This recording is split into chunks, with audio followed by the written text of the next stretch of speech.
enregistre. Ça enregistre. Bonjour à tous et bienvenue dans ce nouveau bilan. Salut les amis. Attends, j'éteins la musique parce que sinon ça va... Bonjour à tous et bienvenue dans ce nouveau bilan, le numéro 2. Salut les amis. Donc voilà, c'est le petit bilan tant attendu sur notre dernier week-end au salon du véhicule d'aventure de Montélimar, le SVA Provence, que l'on a fait il y a quelques semaines maintenant. Et on vous fait le retour de ce premier, pour nous, le premier bivouac de 4 jours en autonomie. Donc aussi bien électricité et avec l'eau. Donc ça a été la grande nouvelle pour nous, l'eau, avoir de l'eau chaude et pouvoir se doucher. Puisque le premier voyage qu'on avait fait, on n'avait pas la douche dans le van. Et donc on se douchait un jour sur deux dans des Airbnb, des chambres d'hôtes. Ouais. C'est assez... c'est chouette, quoi. Donc merci, bienvenue aux nouveaux abonnés aussi surtout. Merci à vous. Et merci beaucoup. De vous abonner. Ça nous fait vraiment plaisir. Durant ce salon, on a fait beaucoup de contacts. On a eu beaucoup de contacts, vous avez été vraiment géniaux. Aussi bien au niveau des voyageurs, des exposants ainsi que des visiteurs. Donc merci à vous de vous être abonnés à la chaîne et de nous suivre dans cette nouvelle aventure. C'est sympa, ça nous motive de toute manière après tous ces nouveaux abonnés. Pour nous vraiment c'est hyper motivant. Donc encore un grand merci pour à tous ceux qui nous suivent au jour d'aujourd'hui. Et puis voilà, que ça continue comme ça surtout. Ouais. Plus vous êtes nombreux, plus ça nous encourage à continuer. Donc la chaîne a un vouloir de partager ma nouvelle vie donc, en tant qu'handicapé amputé. Donc pour ceux qui ne savent pas, j'ai subi un grave accident de la route. J'ai été percuté par un véhicule à très haute vitesse. Je suis polytraumatisé sévère, catégorisé sévère. Donc mes signes vitaux ont été engagés par 3 reprises durant un mois de coma.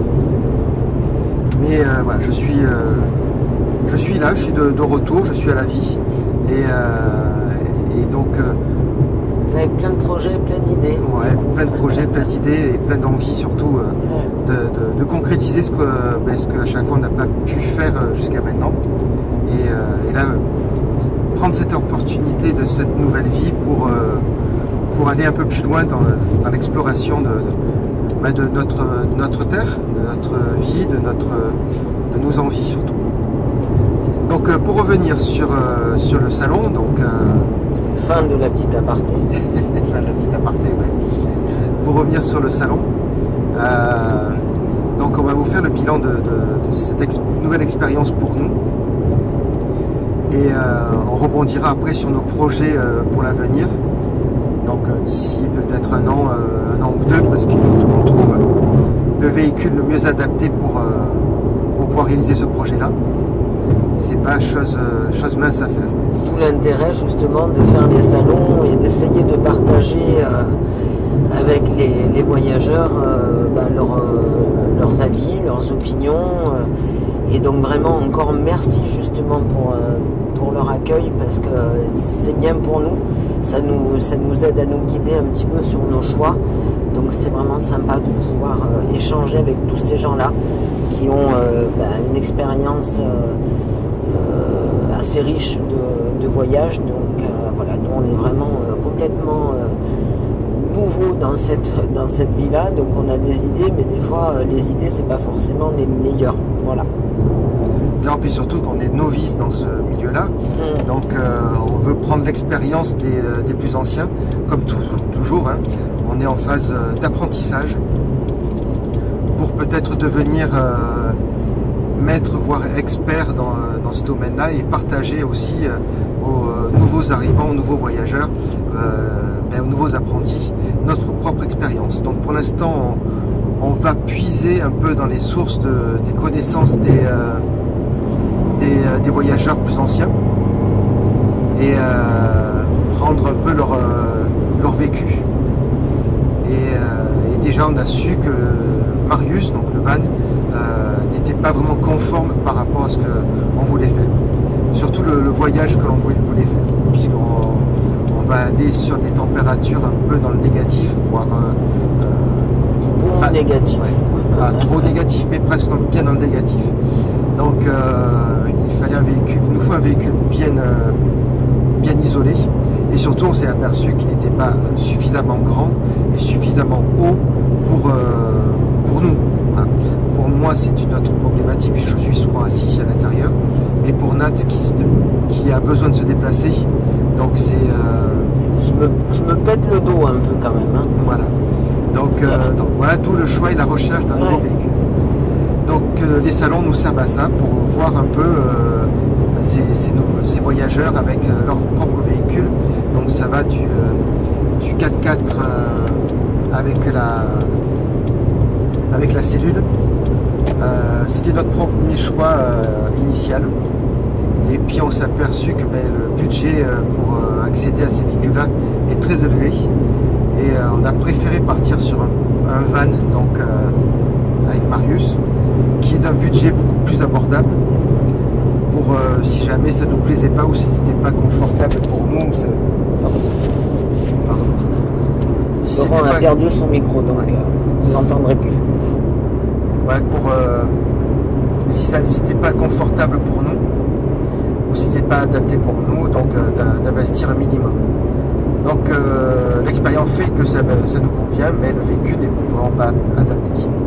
Donc on continue nos recherches, donc le pick-up avec la cellule, ou alors après directement, donc pour avoir plus de confort et d'aménagement, le poids lourd avec la cellule sur derrière. Mais là on rentre dans une autre catégorie de véhicules qui nous oblige de passer un permis poids lourd, et avec toutes ces contraintes aussi. Il y a aussi le bus, c'est vrai qu'on en a souvent parlé. Le bus c'est vraiment... c'est chouette, hein. Le bus c'est vraiment chouette, hein. Les Airstream notamment. Oui, qui sont vraiment très beaux. Ouais. Mais voilà, la problématique après de ne pas pouvoir forcément rentrer dans les villes, de ne pas pouvoir stationner de partout. D'ailleurs, je fais juste une petite parenthèse. On passe faire un gros bisou au Big Titou, à Eric et Sylvie, et qui nous ont fait visiter, enfin ils ont fait visiter leur Extreme Bigalu à Nat. C'est magnifique. Qui s'est aperçu que vraiment c'est presque le rêve. Le rêve américain à la portée de presque de tout le monde. Et voilà. Mais c'est savoir un peu les contraintes de se déplacer, de stationner avec ce genre de véhicule. Et surtout, moi, mes contraintes qui est de mon incapacité de me déplacer à pied sur de longues distances. Donc, si on veut visiter des villes, c'est avoir la possibilité de stationner au plus proche des attractions à visiter. Et avec ce genre de véhicules qui font entre 9, 10 ou 12 mètres suivant le véhicule choisi, de suite on évite restreint dans les lieux de stationnement. Et vu qu'on ne peut pas prendre les vélos pour après aller au bord des villes et puis après à la limite prendre les vélos aller visiter, donc c'est sûr que là la problématique pour nous elle est quand même vraiment différente, hein. De toute manière après en tant que valide on se rend pas compte, mais après c'est vrai que quand on est dans une situation de handicap comme Lolo, c'est vite tout est compliqué, donc on peut pas faire comme vraiment on voudrait. Voilà, on est quand même automatiquement un petit peu on a des barrières de toute manière qui se mettent, donc sur la technicité de la chose et la praticité, donc il est clair qu'entre nos envies et la faisabilité des choses, voilà, on rajoute une problématique. Et oui, parce que la chose qu'on ne se rend pas compte, c'est que lorsqu'on est dans un handicap, surtout en amputation, on dépense 80% d'énergie de plus qu'un valide, rien que pour marcher. Donc moi, ma capacité physique est encore très limitée. C'est pour ça d'ailleurs que notre grand voyage se repousse d'année en année, jusqu'à ce que je retrouve une capacité physique adéquate pour pouvoir réussir à entreprendre ce voyage-là. Donc c'est pour ça que voilà, ça reste limité sur les déplacements. On a émis l'hypothèse l'hypothèse de mettre un deuxième véhicule pour pouvoir se déplacer dans les petites villes, donc avec une remorque ou carrément une soute dans le véhicule, comme on a vu avec un autobus et un garage à l'intérieur. Et il y avait à l'intérieur un petit véhicule, c'était une Fiat Panda, je crois. Oui, enfin une petite Smart, je sais ouais, plus. Donc, mais bon, toujours pareil. Léger. Ça reste un gros véhicule avec le permis poids lourd à passer. Et savoir si moi, avec mon handicap, est-ce qu'il est possible que ce soit réalisable. Donc, il faudrait voir un médecin pour avoir le certificat de capacité. Et voir si tu peux monter aussi après sur des véhicules qui sont quand même assez hauts, hein, vu que oui. Du poids lourd automatiquement. Oui, tout à fait. Il faut voir vraiment la possibilité ou pas. Ouais. Et puis après, on reste toujours avec un véhicule en recherche. Lui, avec sa Tesla, il roulait en main sans toucher son volant, mais il a bien fait me percuter quand même, l'abruti. Bref, pardon. La recherche du véhicule, automatiquement, ça va être un 4x4, un 4 roues motrices, puisque on veut pouvoir circuler par tout temps et ne pas être limité dans les routes, donc sur les chemins, pour pouvoir aller justement aller au plus proche des attractions, pour pouvoir ne pas être arrêté par des chemins où un 2 roues motrices ne sera pas capable de franchir. Donc obligatoirement un 4 roues motrices, un 4x4. Donc ça limite de suite vraiment les véhicules. Oui. Bref, voilà, donc on est toujours dans cette recherche-là. Pour revenir sur notre expérience bivouac. Oui, parce qu'en fait, du coup, Lolo a commencé par la fin. C'est-à-dire que ça, normalement, on devait le dire à la fin, mais bon, voilà. Comme vous avez pu constater, il aime beaucoup parler. Et vu que j'ai enchaîné, c'est vrai. il pense toujours à un milliard de choses à la seconde, donc automatiquement, c'est des fois, voilà, c'est un peu décousu. Donc bon, maintenant, du coup, on va vous parler de ce qu'on voulait vous apporter comme information par rapport à nos 4 jours sur le salon. Donc on va recommencer en fait du début. Voilà. Non, on va pas tout recommencer du début. Non, mais on va reprendre là où on aurait dû commencer. Voilà. Donc, qui est, par exemple, la nouveauté pour nous, ça a été la douche, donc l'eau chaude.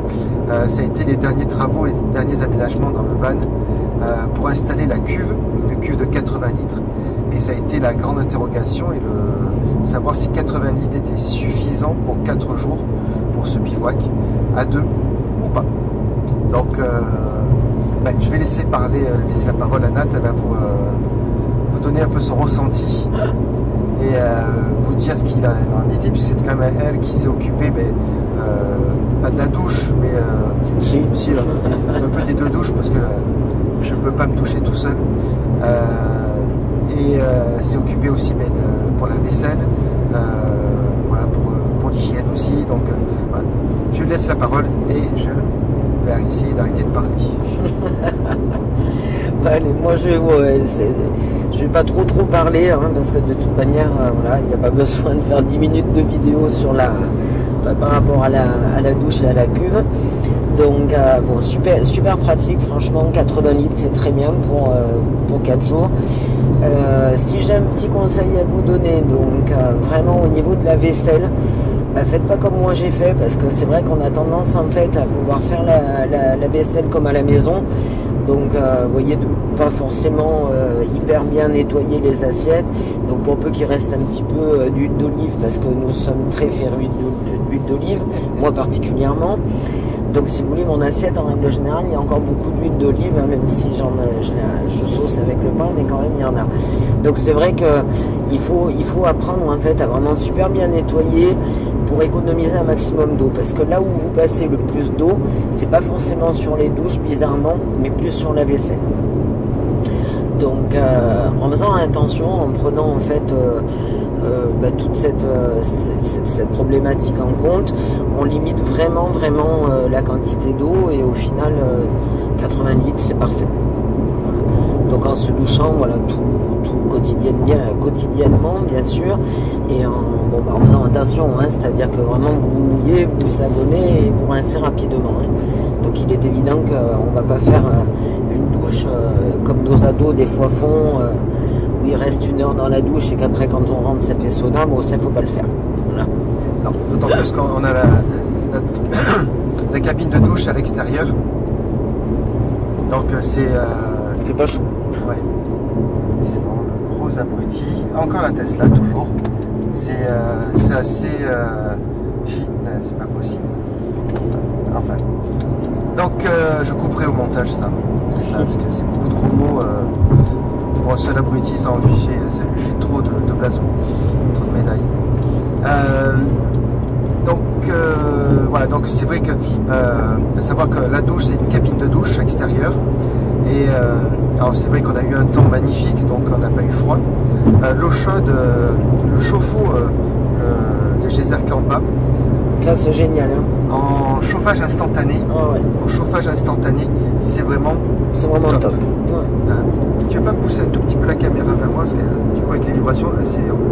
Je vous le recommande. Voilà. Et on est ouais, vraiment très très bien. Le Campa Geyser, chauffe-eau instantané, c'est pratique. Alors le côté qui est un peu moins pratique, c'est que du coup on amène une bouteille de gaz en plus. On est parti sur une petite bouteille de gaz, donc qui prend pas trop de place. Alors c'est vrai que les normes voudraient que la bouteille de gaz soit à l'extérieur, que ce soit tout aéré. Lorsqu'on met en fonction, donc le chauffe-eau était à l'extérieur et les portes arrière étaient grandes ouvertes, donc du coup le van était bien aéré. Donc on a respecté la réglementation, tout au moins je l'espère. Dites-moi en commentaire si, si vous pensez qu'on a eu un défaut à ce niveau-là. N'hésitez pas, ouais. Ou pas. On prend vraiment tout votre vécu, toute votre expérience, on prend. On a voilà, l'expérience chauffe-eau vraiment au top. Ça chauffe vraiment très très bien. On était même obligé de presque le mettre au minimum pour ne pas s'ébouillanter. Donc ça c'est vraiment... et en consommation électrique, donc puisque le chauffe-eau fonctionne au gaz et avec une consommation électrique pour le brûleur,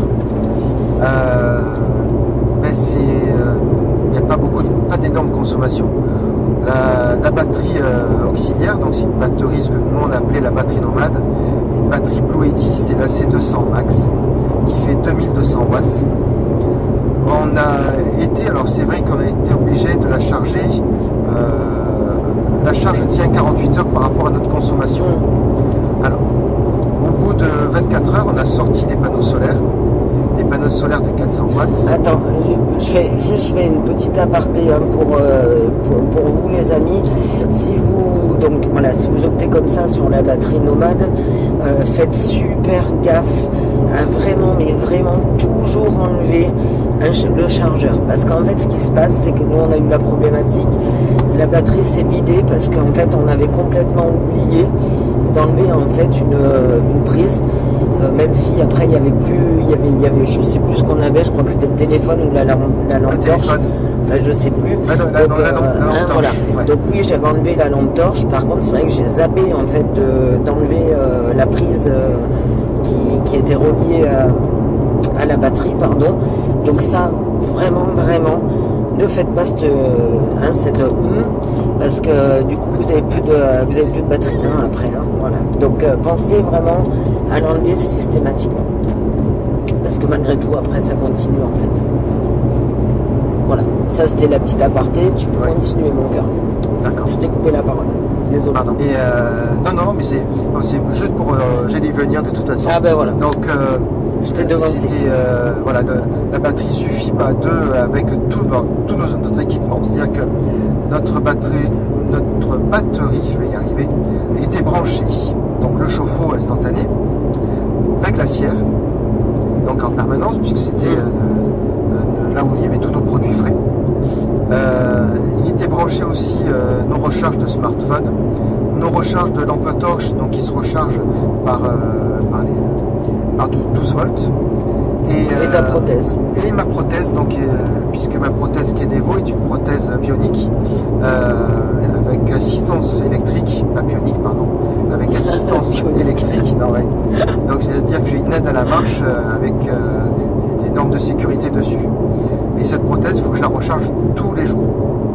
Donc celle-ci, donc, obligatoirement, entre la recharge de la nuit, puisque la prothèse se recharge en 4 ou 5 heures, sur 8 heures de nuit, il reste pas loin de 4 heures de charge en fait négative, puisque la prothèse est chargée, mais par contre ça continue.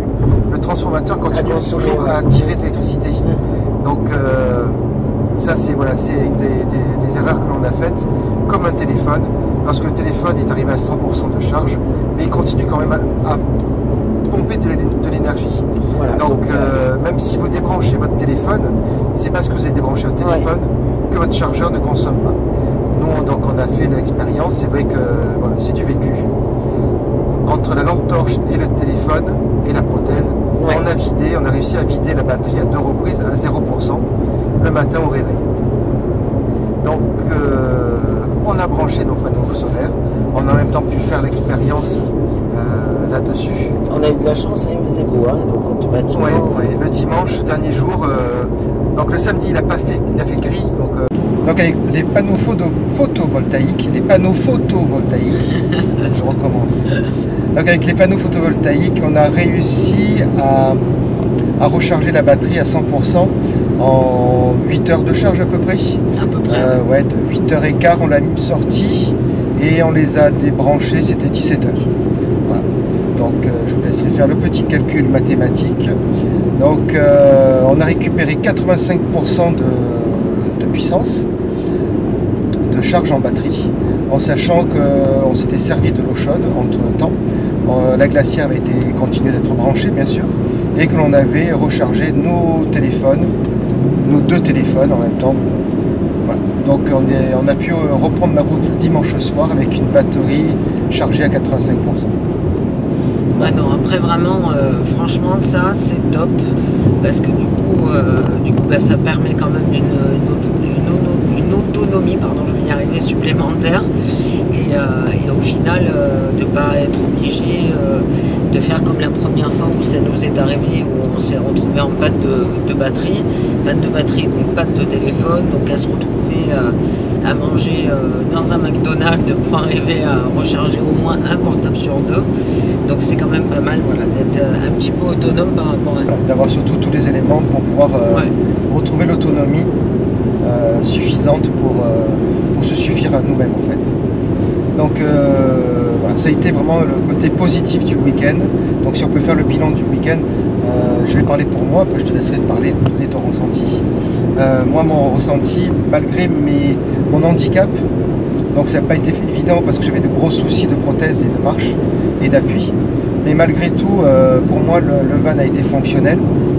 La douche, il a fallu mettre une chaise dans la cabine de douche pour que je puisse m'asseoir, puisque je ne peux pas rester en équilibre sur une jambe. Donc, chose qui était faisable, sans problème. L'eau était très bien. J'ai pu me rechausser tout comme il faut. Tout a été nickel. La seule chose, c'est qu'il y a des choses que je ne peux pas faire tout seul et j'ai besoin de Nat avec moi pour pouvoir tout mettre en place. C'est vrai que voyager seul, ça serait faisable, mais un peu compliqué quand même. Alors, je te laisse donner ton ressenti. Donc pour moi, c'est vraiment très positif et je suis satisfait de ce week-end-là.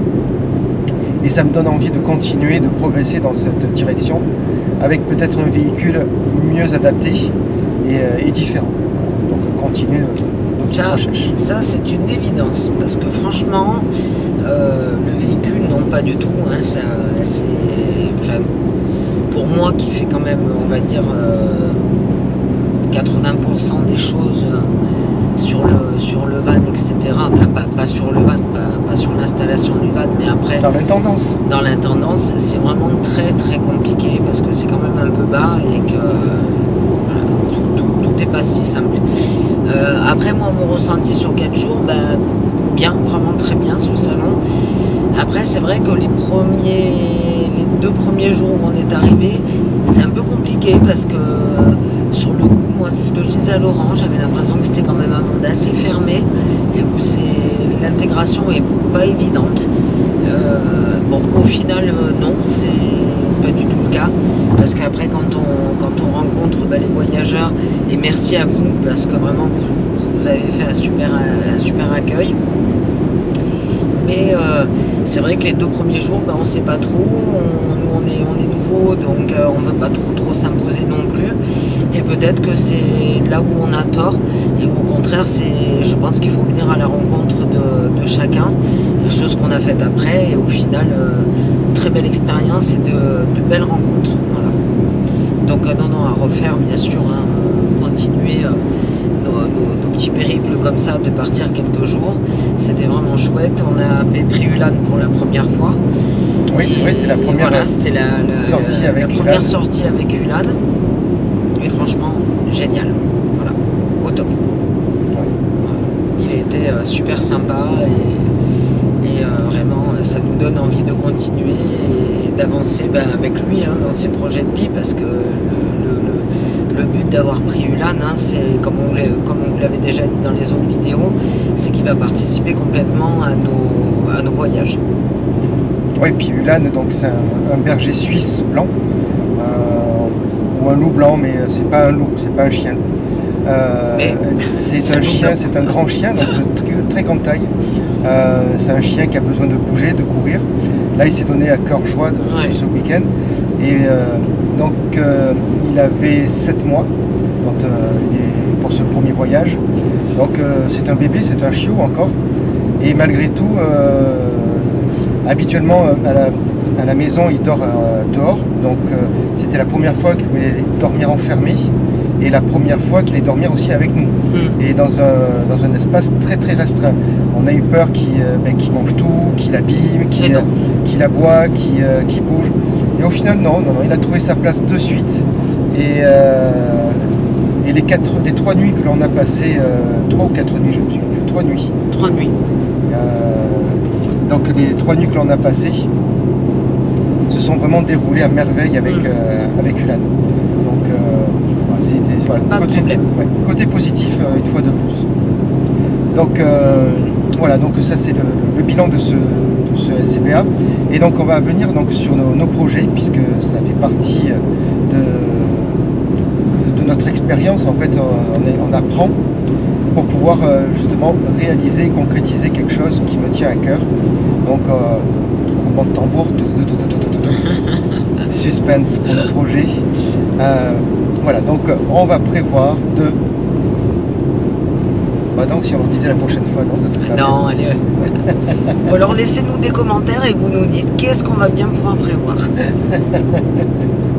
Donc on prévoit un voyage, la destination, donc on vous l'a dit. Ouais. On l'a dit, c'est sur d'un climat où on va être plus dans du négatif que du positif. On part sur un périple pour une durée de 3 mois. Puisque le point d'arrivée se situe à peu près à 1 mois et demi de trajet pour l'aller, et 1 mois, donc 1 mois et demi pour le retour. En fonction de nos arrêts, de notre vitesse de croisière, de nos envies aussi, puisque c'est ça la vie nomade, c'est vraiment de voyageur, pas de nomade, de voyageur. Ouais. La vie de voyageur, c'est prendre le temps. Si poser aussi à un endroit qui nous plaira, alors qu'on n'avait pas dit qu'on s'y arrêterait forcément. Tout à fait. C'est être un endroit et puis se dire, si on est bien ici, si on y restait 1 jour de plus, 2 jours, 3 jours, jusqu'à ce qu'on ait envie de repartir. Voilà, c'est cette liberté-là, cette liberté de pouvoir partir et de rester là où on veut. Donc, et ne pas être dépendant de quoi que ce soit ou de qui que ce soit. Dépendant, oui, de recharge d'eau, bien sûr, puisqu'il va falloir, c'est la seule chose qu'on va être dépendant, c'est re-remplir notre cuve à eau, donc tous les 4 jours, puisqu'on sait qu'on peut tenir 4 jours avec nos 80 litres. Sauf si on a un véhicule différent où on pourra mettre plus de capacité, donc avoir une autonomie un peu plus longue. Donc voilà, mettez dans les commentaires si vous savez ou un doute sur notre projet de voyage. Et l'objectif en fait, le point de chute. Et ensuite, deuxième point, on est en train de réfléchir, donc toujours pareil, hein, on se creuse un peu les ménages. Pour financer ce voyage-là aussi. Hein. Donc on va pas faire une innovation, hein, parce que beaucoup de voyageurs le font, c'est de créer une marque, une ligne de vêtements. Donc dans mon cursus professionnel, je suis créateur. Dans le cursus professionnel de Nat, je suis commercial. Que le but c'est d'allier nos 2 savoirs sur une ligne de vêtements adaptée à la vie de voyageur, robuste, adaptée au handicap, éventuellement changer le nom de la chaîne. La chaîne actuellement, tu veux pas le redresser parce que ça filme tes jambes. Merde.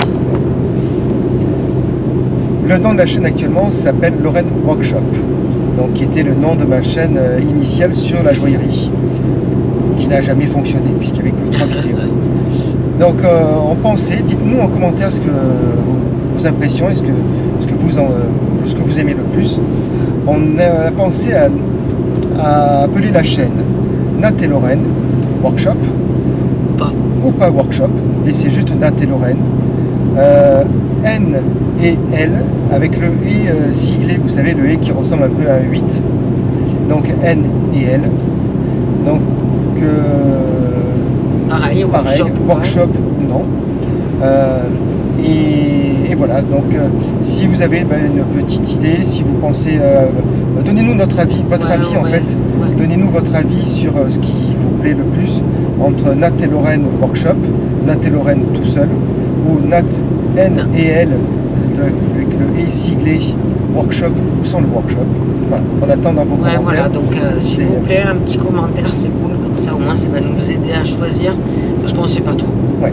Donc vous êtes dans les premiers abonnés à cette chaîne, donc vous aurez la joie et le privilège de nous aider, nous aiguiller dans ce projet, un projet à long terme du coup, et on pourra donc automatiquement, vous allez nous aider à faire vivre et grandir cette chaîne en même temps. Voilà, donc merci à vous de vos commentaires et on tiendra compte de vos avis certainement, je pense. Non, c'est même pas certainement, c'est même sûr. Sûr, oui.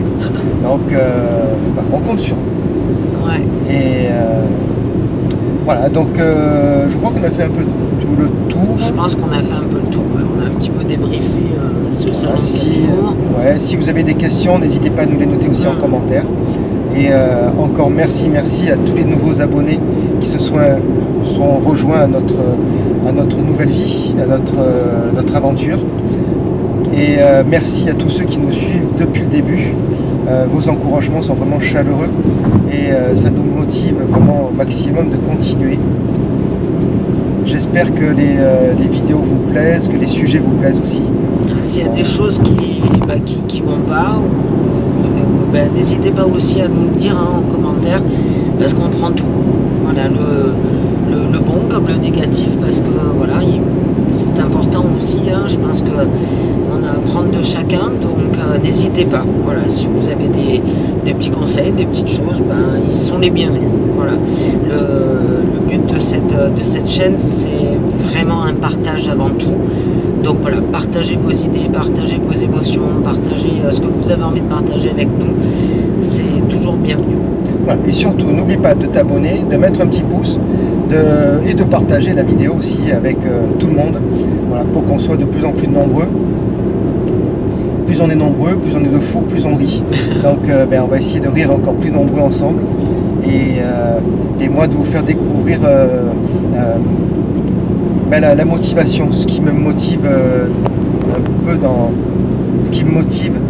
cette nouvelle vie, et là à savoir que tous les messages que j'ai, tous les commentaires que je peux lire, donc actuellement c'est moi qui réponds à tous les commentaires, et ça me motive et ça m'encourage dans ma vie, dans cette nouvelle vie. Donc ça me donne envie encore plus de m'impliquer dans les vidéos, dans les montages vidéo, qui est pour moi un peu une reconversion d'activité. Et des sujets, j'en ai plein en tête. Maintenant, j'espère qu'ils vous plaisent. Donc ça va parler aussi bien du côté médical pour moi, de notre vie un peu à nous deux, à Nat et à moi, avec Ulan, notre vie avec le van, et voilà, tout ce qu'on peut faire à côté, les difficultés que l'on peut rencontrer, tout ce qui est bien, pas bien. Bon, on partage tout. Donc on se livre. On se livre un peu, ouais. Je l'ai dit dans une vidéo, c'est toujours bizarre de parler devant un écran à des inconnus qui vous observent, qu'on ne connaît pas. C'est toujours... ne me connaissent pas. Je parle de mon intimité, je parle de quelque chose de très personnel. Bizarre, mais quand on voit le retour que l'on a au jour d'aujourd'hui, ça motive de continuer. Ça fait chaud au cœur après, c'est bien. Donc, merci à vous. On va faire un coucou maintenant. Si on a oublié quelque chose, on reprendra de suite derrière et on le rajoutera. Mais je crois qu'on a fait le tour. Parce que j'ai fait une liste, mais j'ai oublié la liste à la maison. Et, normal. Donc voilà, donc c'est un peu normal. jusque-là normal. Et voilà, c'est la fin de cette vidéo, la fin de ce bilan. Donc, comme vous avez pu vous apercevoir, il y a eu un petit léger problème de caméra. Donc ça, ça sera le sujet. On vous en parlera un peu plus en détail et surtout un peu mieux dans une prochaine vidéo. Où on vous expliquera un peu le projet dont on est en train de mettre en place, le projet de ce grand voyage, aussi jusqu'où on veut aller. Voilà, on va tout vous expliquer dans cette prochaine vidéo. Donc, pour être bien averti, voilà, n'oublie pas de t'abonner, je le redis encore une fois, n'oublie pas de t'abonner, de mettre un petit pouce, de bien mettre la cloche pour être averti des notifications. Merci encore de nous suivre, de nous soutenir, c'est vraiment très sympa à vous, c'est encourageant. Voilà, on est en train de créer petit à petit un petit réseau, un petit groupe, je trouve, et avec tous vos messages d'encouragement et de vos messages de sympathie. Ouais, c'est vraiment, ça fait du bien, c'est chaud au cœur. Donc on va continuer avec Marius, on va continuer, d'ailleurs Marius, on le récupère, vous pourrez le voir dans la prochaine vidéo, la vidéo là qui va arriver la semaine prochaine. On récupère Marius, moi je subis mon quotidien aussi, vous verrez. Je passe entre les mains de chercheurs, de scientifiques pour tout ce qui est douleurs neuropathiques, les douleurs fantômes. Je fais encore des réglages de ma prothèse provisoire. Mon emboîture provisoire, pardon. Donc la prothèse elle est définitive, c'est le genou, le genou, donc le Kenevo, ça c'est définitif. Mais après c'est l'emboîture, donc là où je mets mon moignon pour relier le genou au corps. Donc ça il y a encore des modifications à faire. C'est long, c'est très très long. Donc je vous invite, je vous emmène avec moi sur ce quotidien-là.